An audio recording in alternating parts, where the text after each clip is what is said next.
प्रणाम भगवान। ओम श्री गुरुवे नमः। ओम गुरुर्ब्रह्मा गुरुर्विष्णु गुरुर्देवो महेश्वरः गुरुः साक्षात् परं ब्रह्म तस्मै श्री गुरुवे नमः। ओम शांति शांति शांति।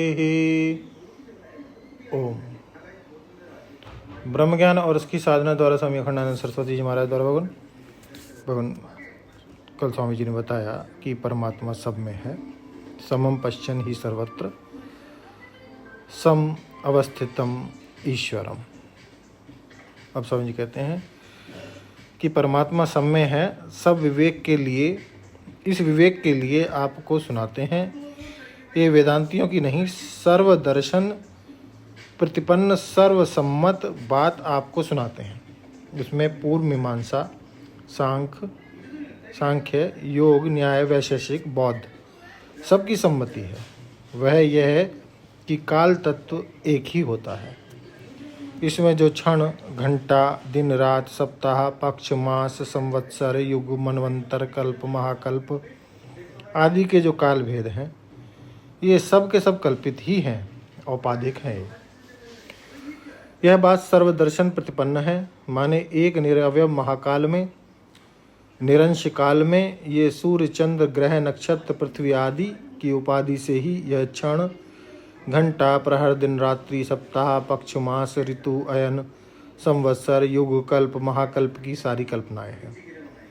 ये वास्तविक नहीं है। एक दूसरी बात आपको सुनाता हूँ। यह पूर्व है, पश्चिम नहीं, और यह पश्चिम है, पूर्व नहीं। इस बात को सर्वदर्शनाकार औपाधिक स्वीकार करते हैं। हमारी की देह की उपाधि से यह भेद है। यह हमारे बैठने की स्थान की दृष्टि से पूर्व पश्चिम का विभाग है। तो पूर्व, पश्चिम, उत्तर, दक्षिण, आग्नेय, नैऋत्य, वायव्य, ईशान, ऊर्ध्व, अधः, अंतराल, अंतरिक्ष, ये सारे भेद देश में केवल देह को अथवा मकान को अथवा धरती को बीच में एक द्रव्य की उपाधि रख करके कल्पना की जाती है। देश में भेद बिल्कुल नहीं है। दृष्टांत के रूप में यह बात सुना रहा हूँ। एक तीसरी बात सुनो। यह नाक है, यह नाक का, कांड का, मुख का, पेट का आकाश, और मैत्र में आकाश, चैत्र में आकाश, यज्ञदत्त में आकाश, देवदत्त में आकाश, मोहन में आकाश, सोहन में आकाश। यह आकाश में भेद नहीं है, केवल उपाधि के कारण ही आकाश में भेद की कल्पना होती है।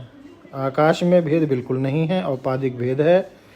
जब तुम निराकार आकाश में भेद को औपाधिक मानते हो, जब तुम निरवयव काल में भेद को औपाधिक मानते हो, जब तुम निरवयव देश में भेद को औपाधिक मानते हो, तो ज्ञानस्वरूप चैतन्य में जिससे भेद अभेद दोनों की सिद्धि होती है, भेद स्वाभाविक कहाँ से आवेगा?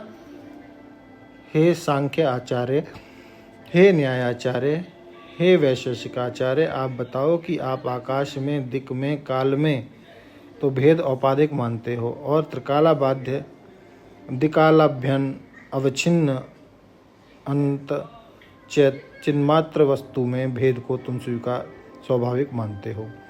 यह कहाँ की युक्ति है, कहाँ की बुद्धि है, कहाँ का अनुभव है? अभी आप लोग पाठ कर रहे थे गीता जी का, तो उसमें आया भूत ग्रामः स एवायम भूत्वा भूत्वा प्रलीयते। तो हमको ऐसा लगा कि जैसे कोई भूतों की नगरी हो। भूत ग्राम माने भूतों का गांव। समझो कि शमशान के पास एक भूतों की नगरी है। उसमें कोई काले, कोई गोरे, कोई लंबे, कोई नाटे, कोई मोटे, कोई दुबले, कोई पतले सींग वाले, कोई दाढ़ वाले, कोई टेढ़े मुंह वाले, कोई आँख वाले भूत रहते हैं। उनके बच्चा होता है, बेटा बेटी होती है, उनका ब्याह होता है, उनके यज्ञोपवीत संस्कार होता है, अंत्येष्टि संस्कार होता है। बड़ा उत्सव है, गाजे बाजे बज रहे हैं, भूतों का गांव है। उसकी पहचान क्या है कि भूत्वा भूत्वा प्रलीयते। भूत्वा भूत्वा माने बारंबार प्रकट होता है और हो करके बारंबार लीन होता है, बारंबार दिखता है और बारंबार छिप जाता है। तो वह निरअवयव काल जिस सद्वस्तु में कल्पित है, इसलिए वह सद्वस्तु में अनंत है। निरअवयव देश जिसमें कल्पित है इसलिए वह अनंत है। वह मूल सत, वह आयतन सत, तन मूला सदयायतन सत प्रतिष्ठा। वह प्रतिष्ठा रूप सत, वह आयतन रूप सत, वह मूल रूप सत, देश काल वस्तु का मूल सत, देश काल वस्तु का अधिष्ठान सत, देश काल वस्तु का प्रतिष्ठान सत। उस परम सत्य में यह जो भेद मालूम पड़ता है, यह बिल्कुल बुद्धि की उपाधि से है। अब अगला उदाहरण लेंगे आकाश में नीलिमा का भवन अगले सत्संग में। ओम शांति ही शांति ही शांति। प्रणाम भगवान।